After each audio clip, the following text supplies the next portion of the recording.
시편 8편 3절부터 마지막 9절까지. 시편 8편 3절부터 우리 9절까지 말씀. 우리 한 절씩 교독하겠습니다.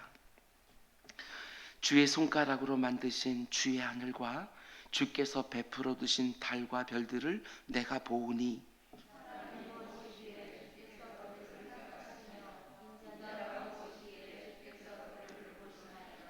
그를 하나님보다 조금 못하게 하시고 영화와 종기로 관을 씌우셨나이다.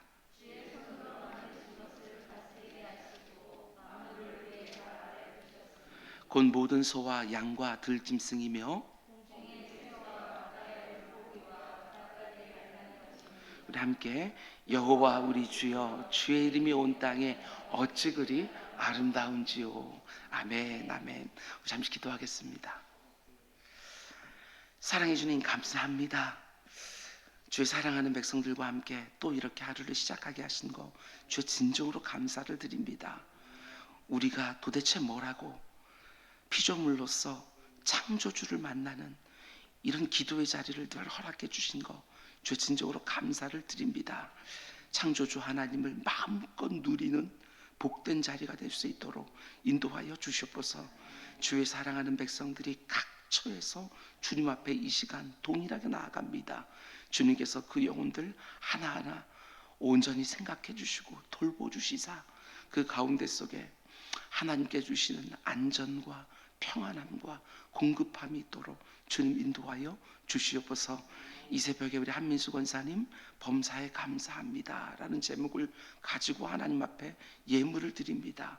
주님 그의 인생에 복에 복을 더하여 주시되 특별히 그 자녀들에게 함께하여 주시사 그 각 가정들마다 하나님께서 예배해 놓으신 것들을 통하여 하나님께 영광이 되고 이웃들을 복되게 하는 가정들 다 될 수 있도록 주님 인도하여 주시옵소서.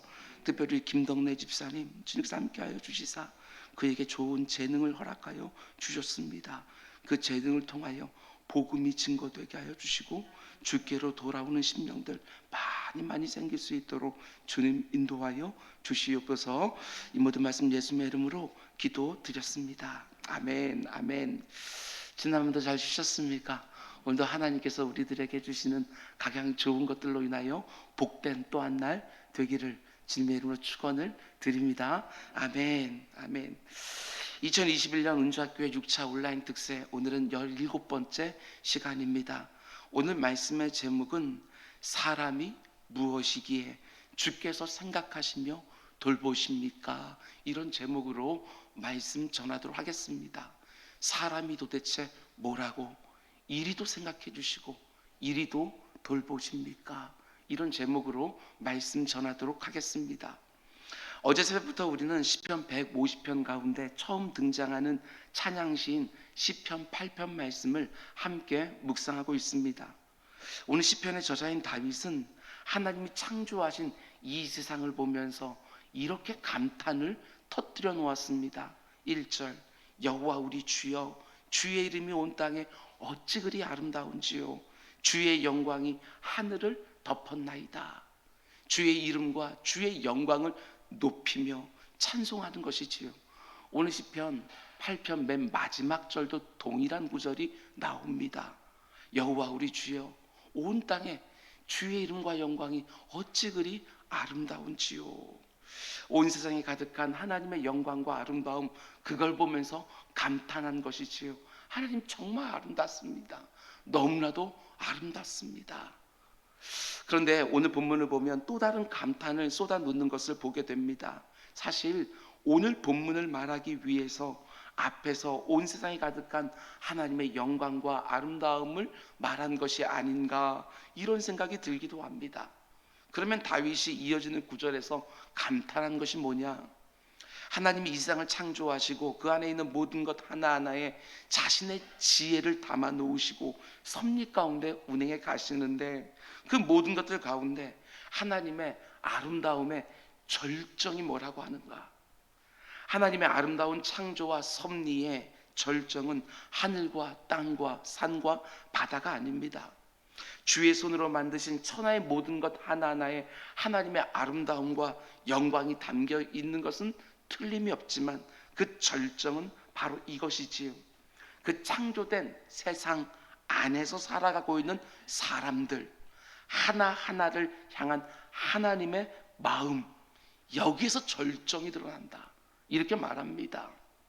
하나님이 창조하신 세상 안에 있는 작은 것 하나하나를 보면서 감탄을 쏟아놓았던 다윗이 그 안에 살아가고 있는 사람 하나하나를 대하시는 하나님의 마음을 보면서 더 큰 감탄을 지금 쏟아놓고 있는 거예요. 먼저 3절 말씀 보면 주의 손가락으로 만드신 주의 하늘과 주께서 베풀어 두신 달과 별들을 내가 보니, 다윗은 지금 하나님이 만들어 놓으신 그 광활한 하늘과 그 안에 두신 달과 별들을 보면서 감탄하고 있는 것입니다.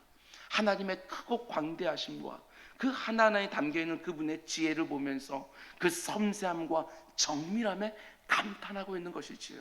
어찌 이도 정확하게 아름답게 조화를 이루며 질서 가운데 속에 온 땅이 돌아가고 있는가, 감탄하는 것입니다. 근데 곧바로 이어지는 4절 말씀 보면 사람이 무엇이기에 주께서 그를 생각하시며 인자가 무엇이기에 주께서 그를 돌보시나이까. 지금이 어떤 상황입니까?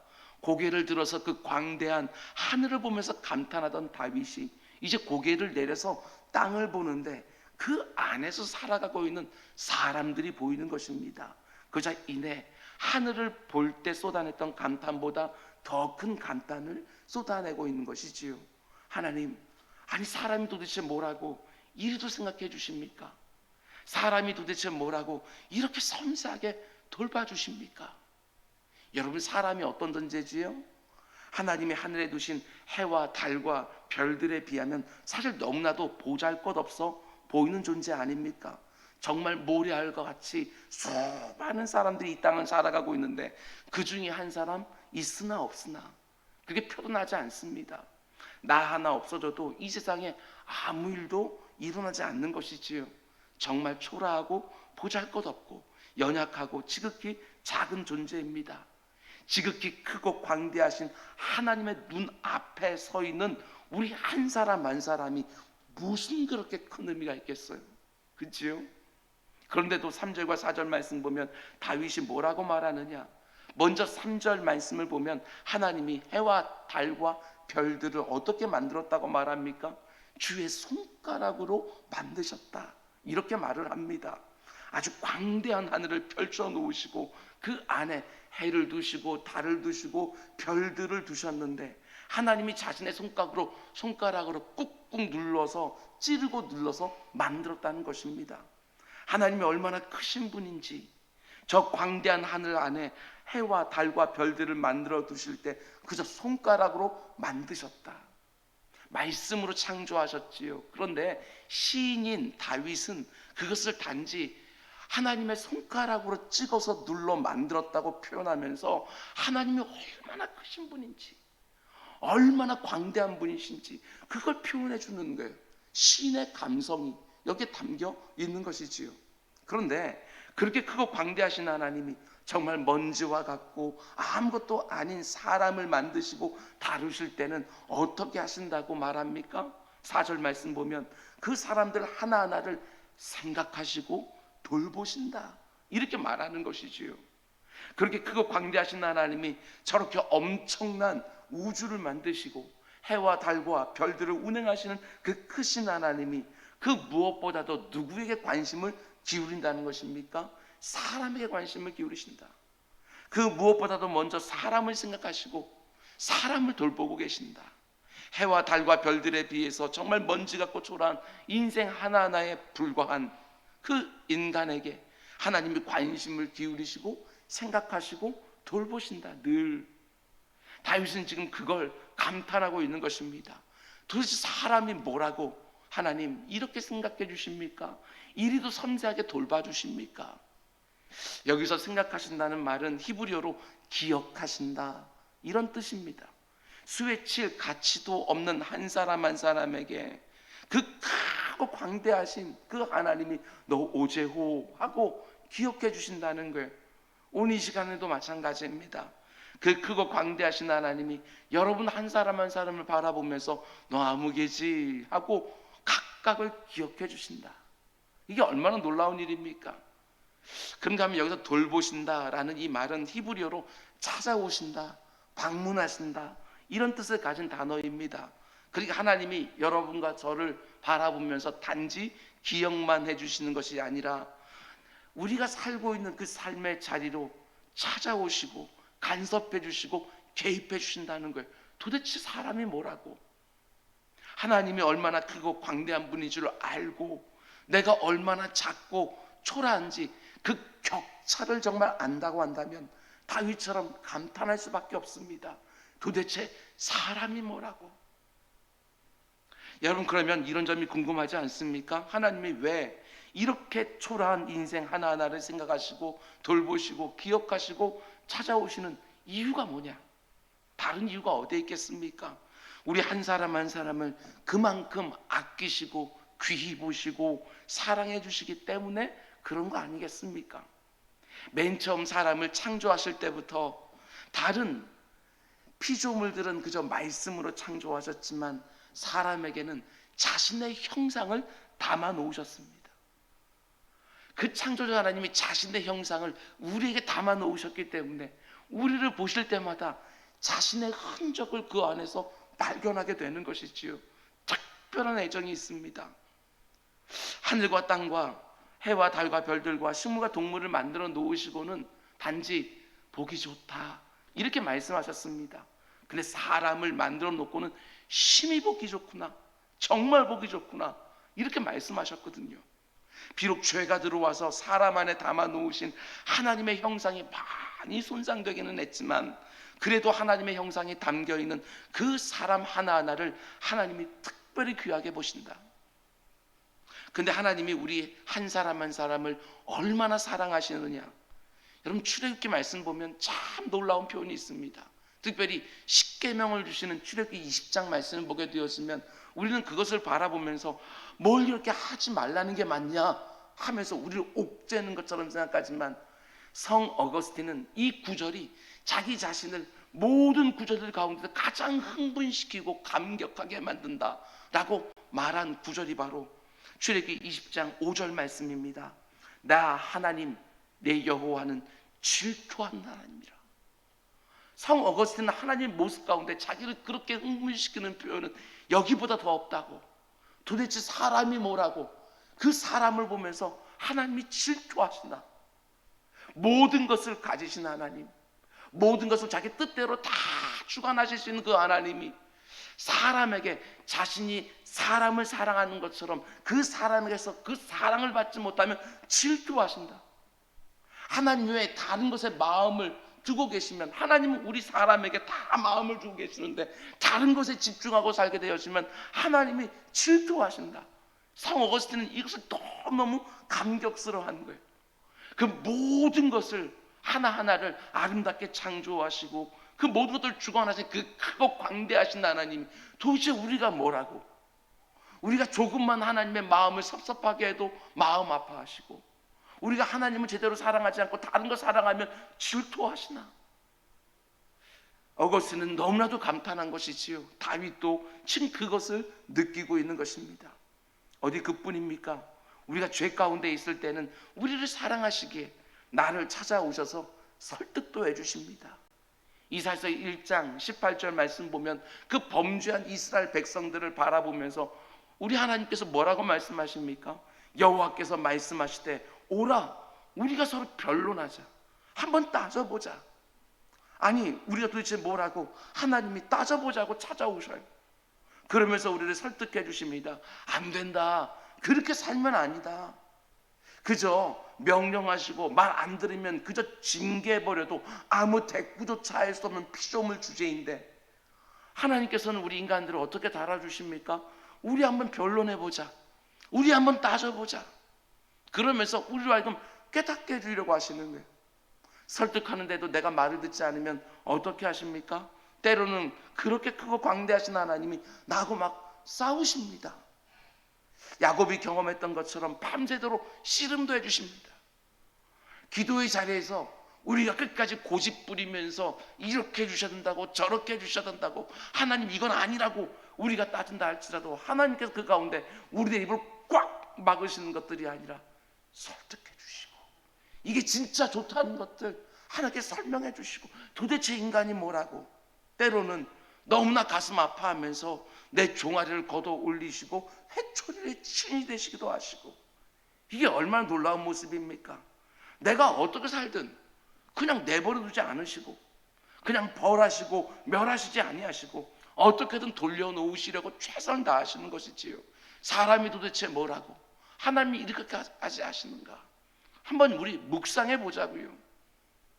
성경을 보면 우리 인생이 얼마나 초라한지 곳곳에서 밝혀줍니다. 이사야서 40장 6절 중간부터 보면 모든 육체는 풀이요 그의 모든 아름다움은 들의 꽃과 같다. 인생은 풀과 같아서 해만 뜨겁게 내리쬐면 금방 말라버리는 존재이고 인생의 가장 아름다운 순간이라 할지라도 이 표현이 기가 막히지 않습니까? 들의 꽃과 같다. 아무도 안 알아준다. 알아준다 할지라도 그게 얼마나 가겠느냐 이렇게 말씀하는 것이지요. 이렇게 허망한 것이 인생인 거예요. 시편 62편 9절은 또 이렇게 인생을 표현합니다. 사람은 입김이며 기가 막힌 표현입니다. 인생도 속임수니 저울에 달면 그들은 입김보다 가벼우리로다. 아무리 그럴듯해 보여도 아무리 묵직한 인생처럼 보여도 정말 하고 내뱉는 입김보다도 더 가벼운 게 인생이라고 말합니다. 그런데 그런 사람이 도대체 뭐라고 그 크신 하나님이 그렇게 허망하고 그렇게 가벼운 인생 하나하나를 생각하시고 기억하시고 돌보시고 찾아오시냐는 것입니다. 질투하시고 설득해 주시고 싸우시고 회초리를 치면서 사랑해 주고 아껴 주시고 귀하게 여겨 주시냐는 것이지요. 심지어 어떻게까지 하나님이 해 주셨습니까? 이게 가장 놀랍지 않습니까? 그 허망한 인생들 하나하나를 위하여 자기 아들까지 내어주셨습니다. 도대체 사람이 뭐라고 자기 아들을 십자가에 내 대신 못 박아 죽이면서까지 나를 향한 자신의 사랑을 확증해 주신 것입니다. 도대체 사람이 뭐라고 이렇게까지 해주시나? 내가 대단해서 하나님이 이렇게 해주시는 것 절대로 아닙니다. 하나님이 나를 귀하게 여겨주셔서 내가 천하보다 귀한 한 영혼이 된 것이지요.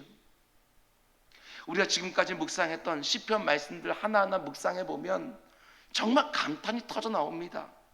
정말 수에 칠 가치도 없는 인생 하나가 살아가면서 만나는 수많은 아픔과 고통의 문제를 가지고 하나님 앞에 나와서 부르짖습니다. 그것도 아주 담대하게 내 말에 귀를 기울여 달라고, 내 심정을 헤아려 달라고, 내가 부르짖는 소리를 들어달라고.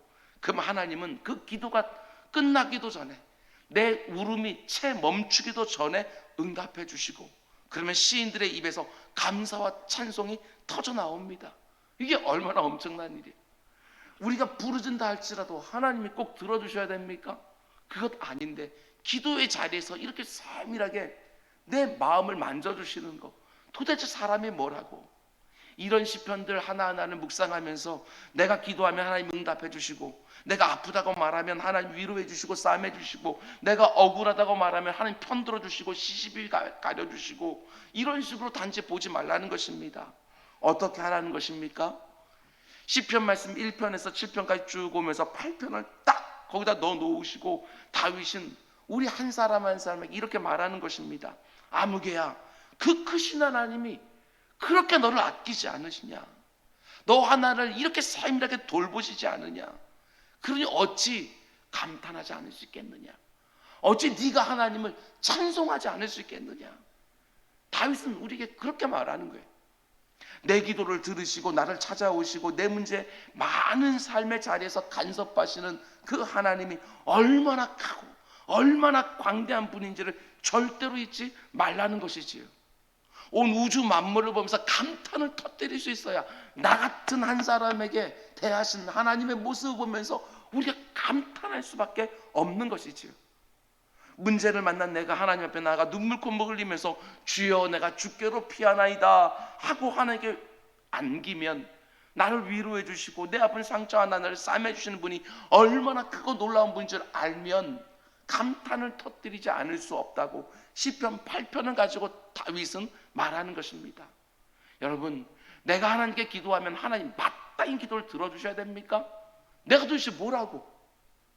내가 하나님께 열심히 기도했으니까 당연히 응답해 주셔야 되고, 당연히 나를 위해서 일해 주셔야 되고, 당연히 나를 위해서 싸워 주셔야 되는 것처럼 생각하지 말라는 것입니다. 하나님이 얼마나 크고 놀라우신 분인지를 그걸 알아야지요.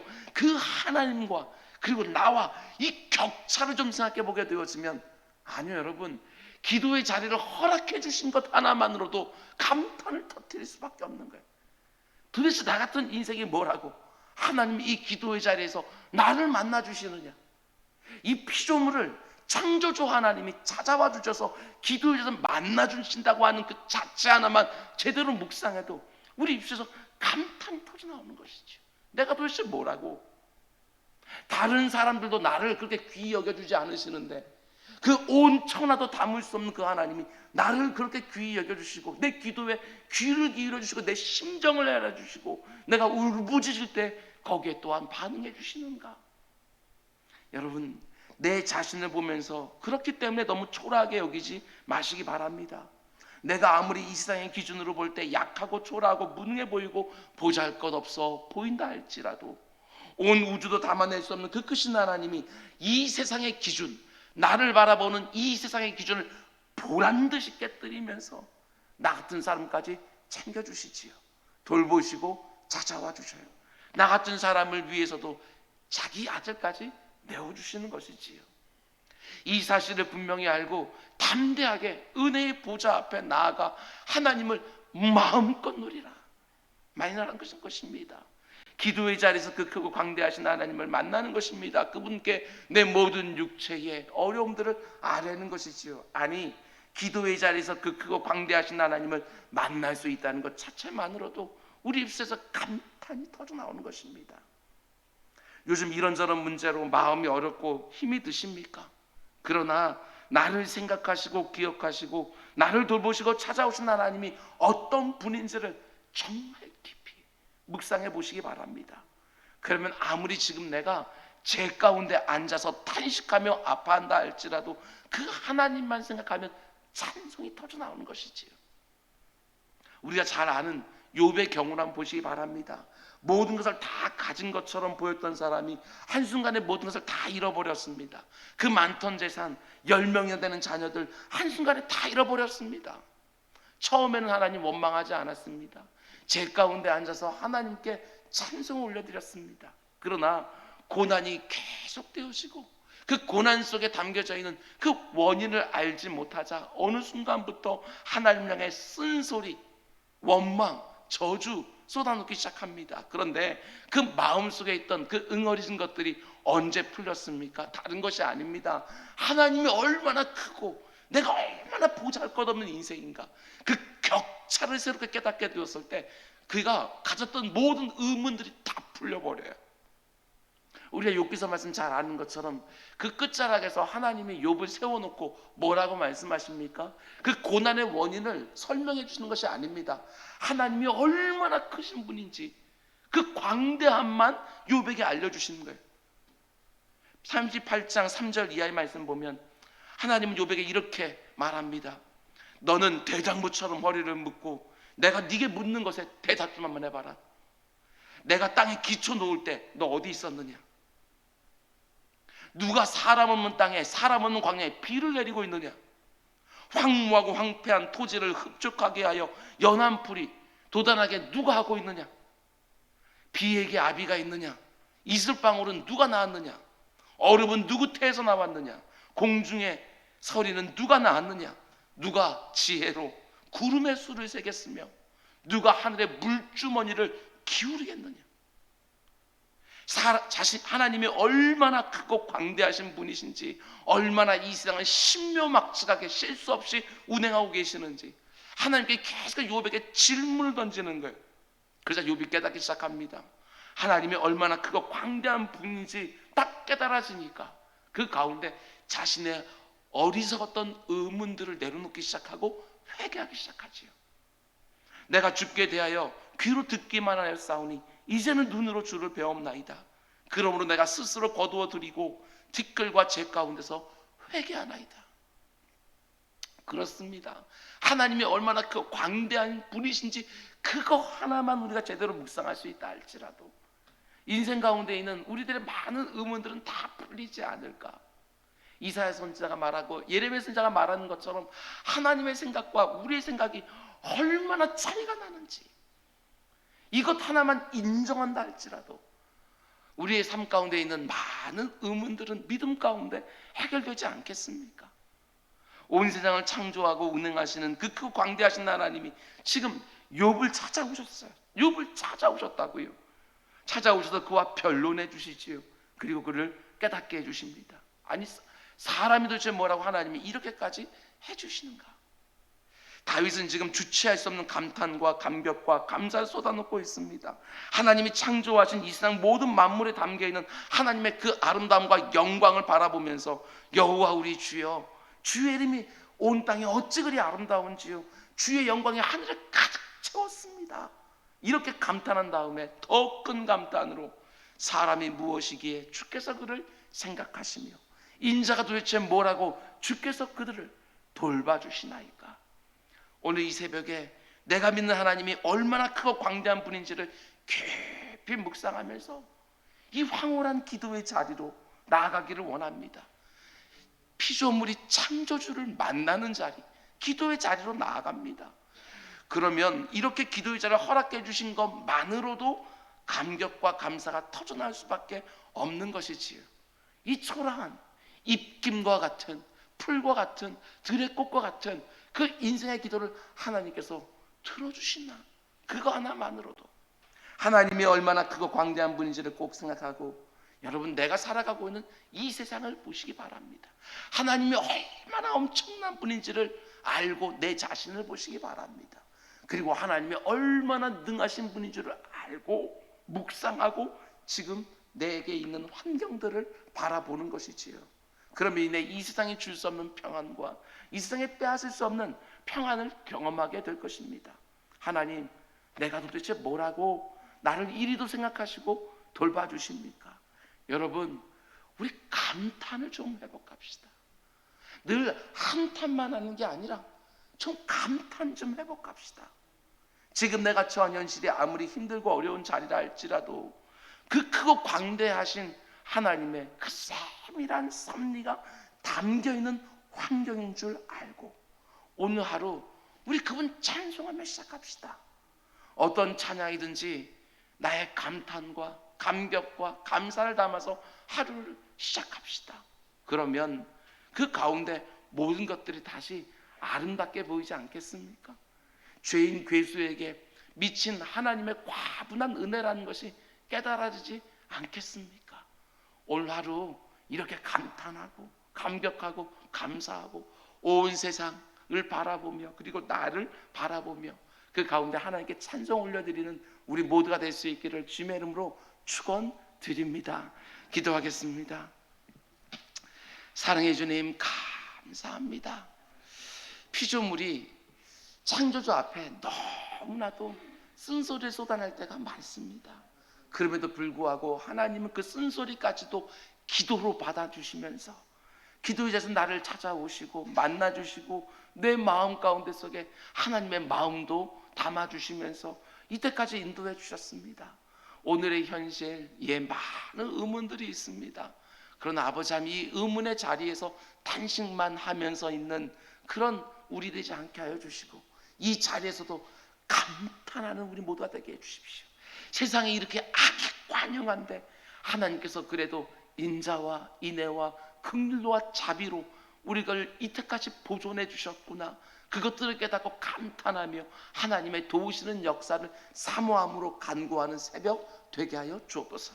이 모든 말씀 예수님의 이름으로 기도드렸습니다. 아멘.